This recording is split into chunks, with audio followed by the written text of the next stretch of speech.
Hi guys, this is the very first video of IELTS Pathshala and I hope this video will be informative for you.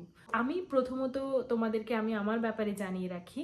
আমি Ivana. Recently আমি IELTS a band 8 পেয়েছি এবং আমি পুরোপুরি বাংলা মিডিয়ামের student. আমার কোনো প্রায়র IELTS নলেজ ছিল না, কোনো রকম ইংলিশ ব্যাকগ্রাউন্ড কিচ্ছু ছিল না। আমি কোনো ICSE বোর্ড বা অন্য কোনো বোর্ড থেকে বিলং করি না। আমি West Bengal Bangla medium board থেকে বিলং করি এবং ইংলিশ আমার লিস্ট ফেভারিট সাবজেক্ট ছিল একটা সময়। কিন্তু যেহেতু আমার আইএলসটা খুব দরকার ছিল আমার প্রফেশনাল গ্রোথের জন্য, সেই জন্য আমি আমার মাইন্ডসেট ঠিক করি যে না, যেভাবেই হোক আমাকে ইংলিশটা শিখতে হবে এবং আইএলসে একটা ভালো স্কোর পেতে হবে। তো আমি তোমাদের সাথে আজকে কিছু ট্রিপস অ্যান্ড টিক্স শেয়ার করব কিভাবে একটা সিস্টেমেটিক ওয়েতে আইএলসে ভালো স্কোর তোলা যায় এবং অল্প সময়ের মাধ্যমে কিভাবে সেটা করা যায়।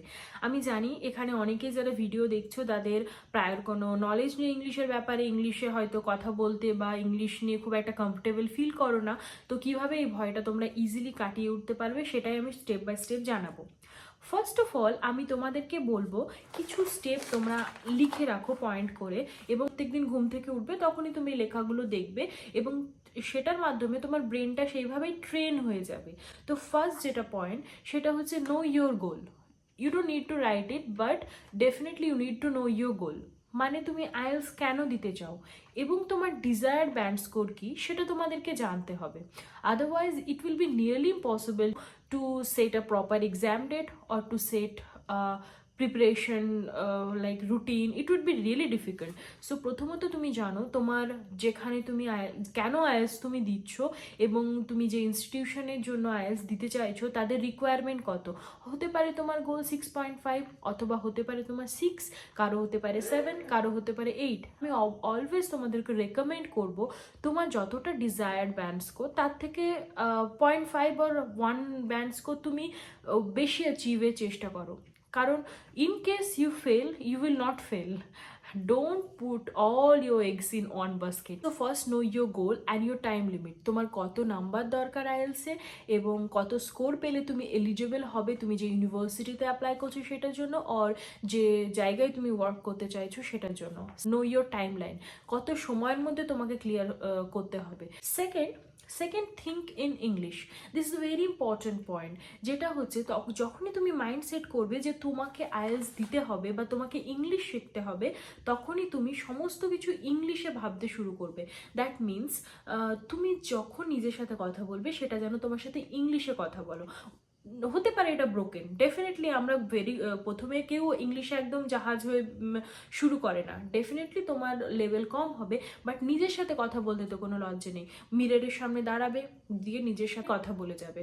সেকেন্ড, যখন ঘুম থেকে উঠবে একটা প্রপার রুটিন বানাবে এবং নিজের সাথে সেই রুটিনটা ডিসকাস করবে কিভাবে রুটিনটা তুমি ফলো করবে থ্রু আউট দ্য ডে। বা কোনো একটা ধরো মুভি দেখলে তুমি মুভিটা তোমার নিজের কেমন লাগলো তুমি নিজের সাথে গসিপ করবে বা কনভারসেশন করবে। বা কোনো একটা নতুন পার্সনের সাথে মিট করলে আজকে তুমি কেমন ফিল করলে তার ব্যাপারে নিজের সাথে এই কথাগুলো বলবে। দেখবে আস্তে আস্তে তোমার ইংলিশে দক্ষতা বাড়তে থাকবে। যখন নতুন কোনো ওয়ার্ড শিখবে নিজের সাথে কথা বলে অ্যাপ্লাই করবে। যেমন কিছুদিন আগে একটা ওয়ার্ড শিখলাম, ইন্টিমিডেটেড। তো আমি যখন at the end of the day আমার সাথে কনভারসেশন করছিলাম, তখন আমি কি করলাম, আমি ইন্টিমিডেটেড ওয়ার্ডটাকে বিভিন্নভাবে নিজের সাথে অ্যাপ্লাই করে কথা বলতে শুরু করলাম। তো প্র্যাকটিক্যালি আমি ওয়ার্ডটাকে কীভাবে ইউজ করতে হয় নোয়িংলি আমি শিখে গেলাম। তো এইটা একটা অ্যামেজিং অ্যাপ্রোচ নিজের সাথে কনভারসেশন করা। থার্ড ইম্পর্টেন্ট জিনিস সেটা হচ্ছে চেঞ্জ ইউর রুটিন। আইএলস প্রিপারেশনের আগে যে রুটিনটা ছিল আইএলস প্রিপারেশনের শুরুর পর সেই রুটিন কিন্তু থাকবে না। প্রথমত তোমাকে তোমার সিস্টেমেটিক ওয়েতে প্রিপারেশন নিতে হবে এবং তোমার সারাউন্ডিং যেটা আছে সেটাকে ইংলিশে তৈরি করতে হবে। মানে তুমি যতটা চেষ্টা করবে, যতটা সম্ভব চেষ্টা করবে নিজের ফ্রেন্ডসদের সাথে, নিজের কলিগদের সাথে আর নিজের ক্লাসমেট বা যেই আছে ইংলিশে তোমার সাথে কথা বলতে ইন্টারেস্টেড তার সাথে ইংলিশে কথা বলার। ভীষণ ডিসিপ্লিন ওয়েতে লাইফ লিড করবে, ভীষণ অর্গানাইজড ওয়েতে প্রিপারেশন নেবে, তাহলে তোমার এই প্রিপারেশনটা খুব স্মুথলি যাবে। আদারওয়াইজ তুমি যদি একদিন প্র্যাকটিস করো, কনসিস্টেন্ট না থাকো, পরের দিন না প্র্যাকটিস করো, দেন তুমি যেটা আগের দিন শিখবে সেটা পরের দিন ভুলে যাবে। তো এটা খুবই ডিফিকাল্ট, এবং আমিও এই জিনিসটা অনেক সময় ফেস করেছি। অনেক সময় আমি কনসিস্টেন্ট থাকতে পারিনি, যে কারণে আমাকে আবার শুরু করতে হয়েছিল। এটা খুব টায়ারিং, এবং অনেক সময় তোমরা মোটিভেশনও পাবে না, but I will be there for you to motivate you always. যাই হোক, তো এটা করতে হবে। And most importantly fifth point is practice, practice and practice.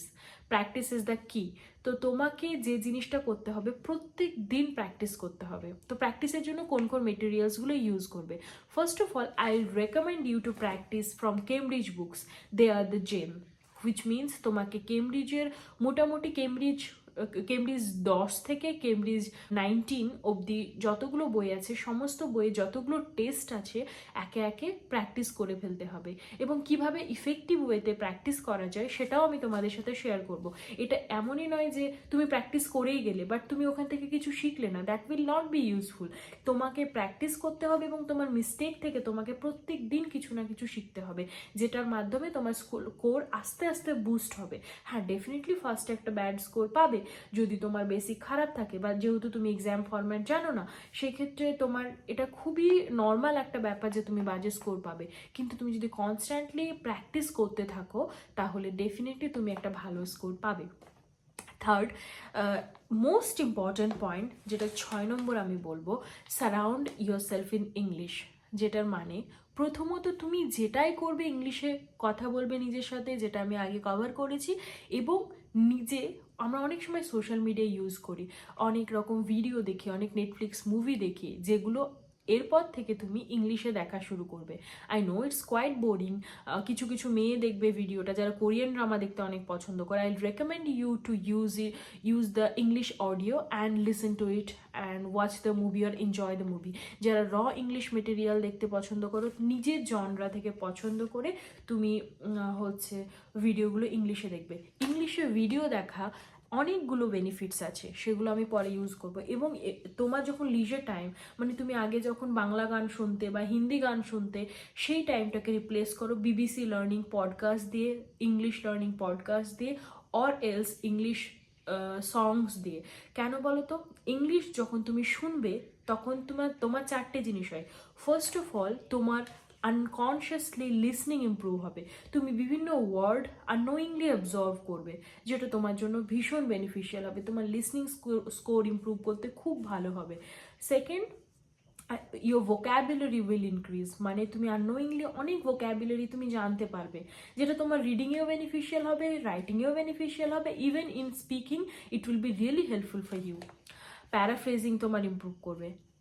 রাইটিংয়ের ক্ষেত্রেও এটা ডেফিনেটলি ইমপ্রুভ হবে, বিকজ তুমি নতুন ওয়ার্ড জানলে সেই ওয়ার্ডগুলোকে তুমি অ্যাপ্লাই করতে পারবে রাইটিংয়ে, তো এটা ভালো হবে। আননোয়িংলি তুমি গ্রামাটিক্যাল রুলসগুলো জানতে থাকবে। যখন কনভারসেশন শুনবে বিভিন্ন মানুষের, ওরা তো অ্যাকিউরেটলি কনভারসেশন করে, বিবিসি লার্নিং ইংলিশে মোস্টলি তারা ফর্মাল ওয়েতে কনভার্স করে, তো এটা খুবই হেল্পফুল হবে। আমি পার্সোনালি যেটা করতাম, বিকেলে আমি 1 ঘন্টা করে বিবিসি লার্নিং পডকাস্ট শুনতাম, এবং সন্ধেবেলায় যখন আমার এন্টারটেনমেন্টের দরকার হতো, আমি বিভিন্ন রকম ইংলিশ মুভিজ নেটফ্লিক্সে দেখতাম। Even I was not interested, but I use to listen to audios, আর I use to listen to their expression. তাহলে আমার ইন্টোনেশন বা কিভাবে বিভিন্ন ইংলিশ ওয়ার্ডসগুলোকে এক্সপ্রেস করতে হয়, প্রোনাউন্সিয়েশন, এগুলো আনকনসিয়াসলি ইমপ্রুভ হতো। সো এই সমস্ত জিনিসগুলো আমি প্রথমত ফলো করেছিলাম আমার ইনিশিয়াল ফেজ অফ প্রিপারেশনে।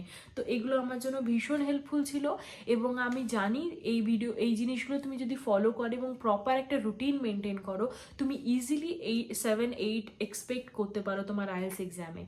তো আমি এই সমস্ত জিনিসগুলোই ফলো করেছিলাম। The most important point about this is be a passionate learner.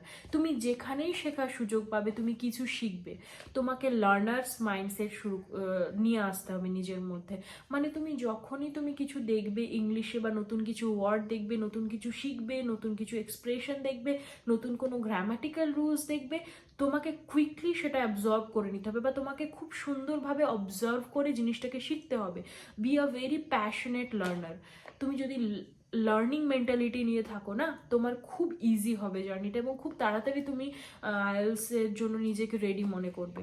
তো অবশ্যই তোমাকে প্র্যাকটিস করতে হবে, তোমাকে খুব কুইকলি সমস্ত কিছু শিখতে হবে, শেখার জন্য একটা পজিটিভ মাইন্ডসেট রাখতে হবে এবং বাংলা মিডিয়ামের স্টুডেন্ট হয়েও আইএলসে ইজিলি ব্যান্ড 7 বা 8 পাওয়া possible with proper guidance, proper strategy, proper mindset. This is all about IELTS preparation এবং আমি ডিটেলসে তোমাকে আরও এই সমস্ত আইএলস রিলেটেড ভিডিও তোমাদের সাথে শেয়ার করব, but definitely this strategy should be followed and I will expect that you will definitely follow all these points, and I hope this video will be informative for you. And that's it guys, all the best for your IELTS journey. Next video I'll share my personal routine, how I used to work, and at the same time how I used to prepare for IELTS. The journey was not very easy for me, but I believe with strong mindset and determination I did it, and I hope you guys will do it as well.